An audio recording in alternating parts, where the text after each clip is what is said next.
Every game has an objective you're trying to reach, whether it be saving the princess or defeating the aliens. As a new course author, this is a great way to consider your course's ultimate goal. When you're familiarizing yourself with your material before building your course, ask yourself, what is the goal of this course? It's okay if you don't have an answer yet, but this is the time to figure out an answer. To develop a goal for your course, you really just need to answer questions.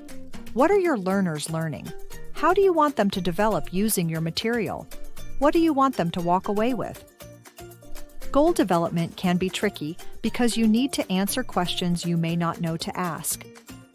Don't worry though, we're here to ask all the right questions.